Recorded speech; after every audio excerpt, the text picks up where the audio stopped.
Thailand में सैलाबी गदर, 300 साल का सबसे भयंकर मंजर।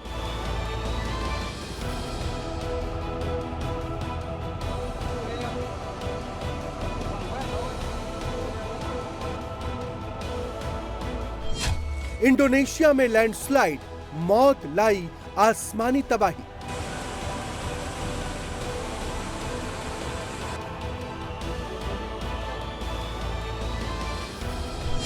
श्रीलंका में दितवा डेंजर, बज रहा डेथ सायरन।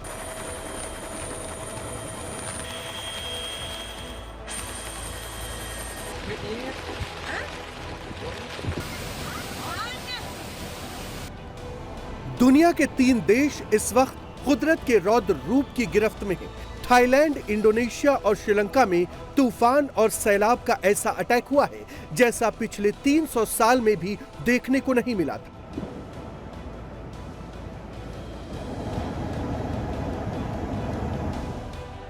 सबसे पहले थाईलैंड से सामने आई तबाही की एक एक तस्वीर देखिए। ऐसा मंजर थाईलैंड के लोगों ने अब से पहले नहीं देखा था। ऐसी तबाही मची है कि जिसकी कल्पना किसी ने नहीं की थी। थाईलैंड के साउथ रीजन में आई भीषण बाढ़ ने भारी तबाही मचाई है। 145 से ज्यादा मौत की रिपोर्ट है। 36 लाख लोग प्रभावित हुए हैं। हजारों घर मकान टूटकर तहस नहस हो चुके हैं।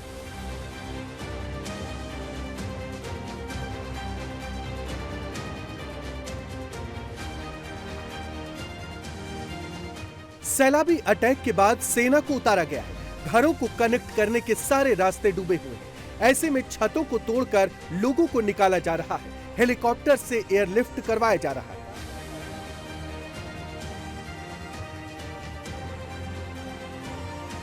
तबाही की एरियल तस्वीरें डराने वाली है। पूरा का पूरा रिहायशी इलाका डूब चुका है। सड़कों पर गाड़ियों की जल समाधि बन गई है।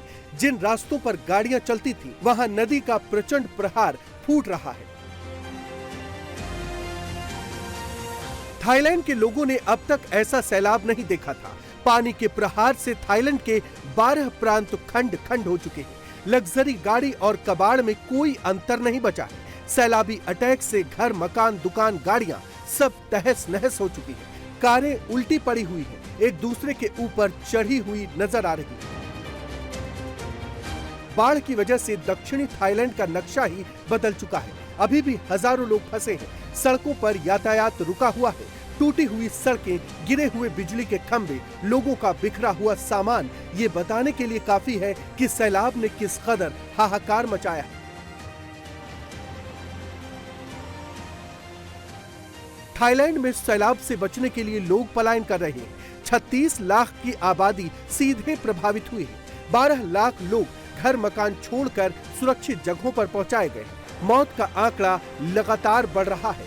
थाईलैंड सरकार की टेंशन फिलहाल कम होती नहीं दिख रही।